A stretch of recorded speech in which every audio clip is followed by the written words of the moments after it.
कि अनिरुद्ध को घर से बाहर फेंकने के बाद सब लोग जब घर के अंदर वापस आते हैं तो नीतू जो है और मल्ला की जो दादी है वो भड़क पड़ती है ऐश्वर्या राय सिंह पर और मन्नत पर, कहते कि इनकी वजह से पता नहीं हमें क्या क्या देखना पड़ेगा। और नीति जो है यहाँ पर कहती है कि ये लड़की जो है ना, यही गंदा खून है, इसकी वजह से ही वो गुंडा हमारे घर पर आया है। आखिरकार इसके रगों में उस गुंडे का ही तो खून दौड़ रहा है।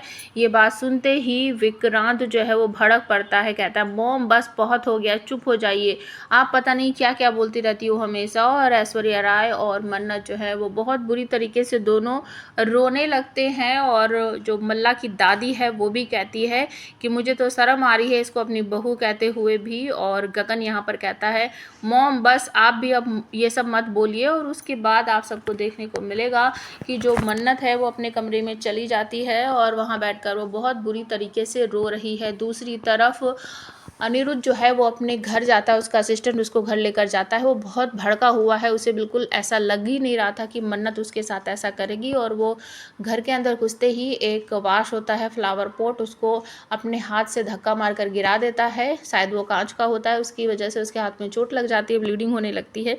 उसका असिस्टेंट जो है वो पीछे होता है तो उस फ्लावर पॉट को उठाता है और कहता है सर सर आपके हाथों से खून बह रहा है। तो वो अपना हैंकी निकाल कर उस पर लपेट देता है। उसके बाद कहता है कि ये सब क्या हो गया सर, आप तो कह रहे थे हम ऐश्वर्या राय सिंह को सबक सिखाएंगे, उससे बदला लेंगे, लेकिन यहाँ पर तो उसने ही आपको झूठा साबित कर दिया है। और उसके बाद अनिरुद्ध कहता है कि मुझे समझ नहीं आ रहा है कि ये मन्नत उसके बहकावे में क्यों आ गई है। ये ऐश्वर्या बहुत चालू चीज़ है, इसने ज़रूर मेरी बेटी के दिमाग में कुछ ऐसा कुछ भर दिया जिसकी वजह से मुझसे बात नहीं करना चाहती, मुझे देखना नहीं चाहती। इसके बाद उसका असिस्टेंट जो है वो कहता है कि सर कहीं आपसे ही तो कोई गलती नहीं हो गई है। लास्ट टाइम जब आप मिले थे ऐश्वर्या राय सिंह से तो वो खींचकर उसको एक थप्पड़ मारता है। अनिरुद्ध कहता है तेरा दिमाग खराब हो गया है, तुमने ऐसी बात सोचने की हिम्मत कैसे की, मैंने ऐसा कुछ भी नहीं किया है।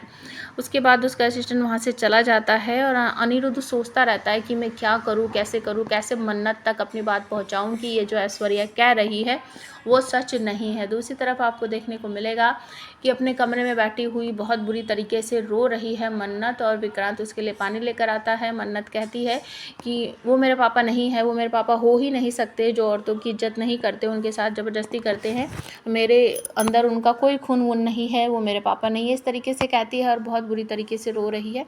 वहीं पर ऐश्वर्या भी आएगी और वो कहेगी कि बस तुम्हें रोने की कोई ज़रूरत नहीं है, वो उसने गलती की थी, इसमें तुम्हारी कोई गलती नहीं है। और उसके बाद विक्रांत कहता है कि अच्छा ठीक है आप लोग चुप हो जाइए, रोइए मत। और मन्नत को भी कहता है कि मिस मन्नत चुप हो जाइए, पिछली जो बातें हैं उसको भूल जाइए, आगे का सोचते हैं, उस आदमी को हम कैसे सबक सिखाएंगे इस बारे में सोचते हैं। तो मन्नत सीरियल आपको कैसा लगता है प्लीज़ कमेंट करके ज़रूर बताना।